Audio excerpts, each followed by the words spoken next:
দুটো দেশ কয়েক সপ্তাহ আগেও একে অপরকে হত্যার খেলায় মত্ত হয়ে উঠেছিল, হুমকি দিচ্ছিল আরও বড় লড়াইয়ের। আজ তারা শান্তির পথে। প্রশ্ন হলো, মধ্যপ্রাচ্যে কি তবে সত্যি শান্তি ফিরছে, নাকি এটি আরও বড় কোনো খেলার শুরু? বিশ্ব রাজনীতিতে এমন কিছু মুহূর্ত আসে যখন একটি ঘটনা শুধু আর খবর থাকে না, ইতিহাস হয়ে যায়। যুক্তরাষ্ট্র ও ইরানের মধ্যে সদ্য স্বাক্ষরিত চুক্তিকে তেমনই একটি মুহূর্ত বলা যায়, কারণ এই চুক্তি শুধু দুই দেশের সম্পর্ক নয়, বদলে দেবে মধ্যপ্রাচ্যের ভবিষ্যৎ, বিশ্বের জ্বালানি বাজার এবং আন্তর্জাতিক রাজনীতির ভারসাম্যকেও। কিন্তু পুরো বিষয়টা আসলে কি, এটা বুঝতে হলে একটু পেছনে ফিরতে হবে। গত কয়েক মাসে যুক্তরাষ্ট্র ইরানের উত্তেজনা এমন জায়গায় পৌঁছেছিল যে আশঙ্কা তৈরি হয়েছিল মধ্যপ্রাচ্যে নতুন একটি বড় যুদ্ধ শুরু হতে পারে।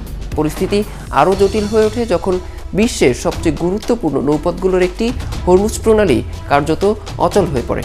কারণ বিশ্বের প্রায় 20% তেল ও গ্যাস এই পথ দিয়ে পরিবহন করা হয়। অর্থাৎ হরমুজে কোনো সমস্যা মানে শুধু ইরানে বা মধ্যপ্রাচ্যের সমস্যা নয়, এর প্রভাব পড়ে ঢাকা থেকে দিল্লি, বেইজিং থেকে লন্ডন পর্যন্ত। তেলের দাম বাড়ে, পরিবহনের ভাড়া বাড়ে, বেড়ে যায় মূল্যস্ফীতিও।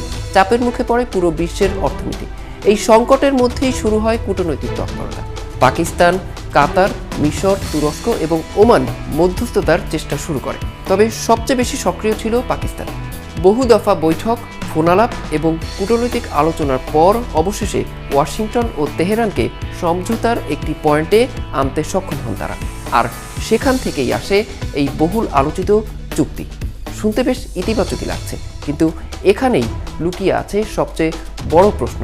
কারণ এই চুক্তির সবচেয়ে কঠিন বিষয়, অর্থাৎ পারমাণবিক ইস্যুর কোনো চূড়ান্ত সমাধান এখনো হয়নি। অর্থাৎ যুদ্ধ হয়তো আপাতত থামছে, কিন্তু মূল দ্বন্দ্ব শেষ হল না। এবার আসি সবচেয়ে আলোচিত প্রশ্নে, এই চুক্তিতে আসলে লাভবান কে, ইরান নাকি যুক্তরাষ্ট্র? প্রথমে মনে হতে পারে যুক্তরাষ্ট্র জিতেছে, কারণ ওয়াশিংটনের দীর্ঘদিনের লক্ষ্য ছিল ইরানের পারমাণবিক সক্ষমতা নিয়ন্ত্রণে আনা। কিন্তু গভীরভাবে দেখলে ইরানও বড় সুবিধা পেতে পারে। ইরানের জন্য সবচেয়ে বড় অর্জন হতে পারে আর্থিক সুবিধা। বর্তমানে বিদেশে ইরানের বিপুল সম্পদ আটকে আছে, তাদের তেল রপ্তানিও নানা নিষেধাজ্ঞার কারণে সীমাবদ্ধ। যদি এসব শিথিল হয় তাহলে কয়েক মাসের মধ্যেই ইরান আন্তর্জাতিক বাজারে আরও বেশি তেল বিক্রি করতে পারবে এবং বিপুল বৈদেশিক মুদ্রা আয় করতে পারবে। যুক্তরাষ্ট্রের লাভটাও নেহাত কম নয়, তবে তা খানিকটা কৌশলগত। তারা আরেকটি ব্যয়বহুল যুদ্ধ এড়াতে পারবে, বিশ্ববাজারে তেলের দাম নিয়ন্ত্রণে রাখতে পারবে, একই সঙ্গে ইরানকে পুরোপুরি চীন ও রাশিয়ার প্রভাব বলয়ে চলে যাওয়া থেকেও কিছুটা আটকে রাখতে পারবে। এখন প্রশ্ন হলো, আমাদের মতো দেশগুলোতে এই চুক্তির প্রভাব কি হতে পারে? বাংলাদেশের মতো দেশের জন্য বিষয়টি অত্যন্ত গুরুত্বপূর্ণ, কারণ আমরা জ্বালানি আমদানির উপর নির্ভরশীল। তেলের দাম কমলে আমদানি ব্যয় কমে, ডলারের উপর চাপ কমে, মূল্যস্ফীতি নিয়ন্ত্রণে সহজ হয়।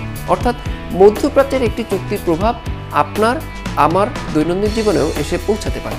তবে সবকিছুর পরও একটা বড় অনিশ্চয়তা রয়ে গেছে, আর সেটি হলো ইসরায়েল। কারণ ইরানের ক্ষেপণাস্ত্র কর্মসূচি, আঞ্চলিক মিত্র গোষ্ঠীগুলোর ভূমিকা এবং ইসরায়েলের নিরাপত্তা নিয়ে এখনও অনেক প্রশ্নের উত্তর মেলেনি। ফলে নতুন উত্তেজনা সৃষ্টি হওয়ার ঝুঁকি কিন্তু পুরোপুরি শেষ হয়ে গেল না। সবশেষ বলা যায়, এখন যে চুক্তি হয়েছে সেটি হয়তো যুদ্ধ থামানোর একটি গুরুত্বপূর্ণ পদক্ষেপ, কিন্তু এটিকে এখনই স্থায়ী শান্তির নিশ্চয়তা বলা যাবে না। বরং এটি মধ্যপ্রাচ্যের নতুন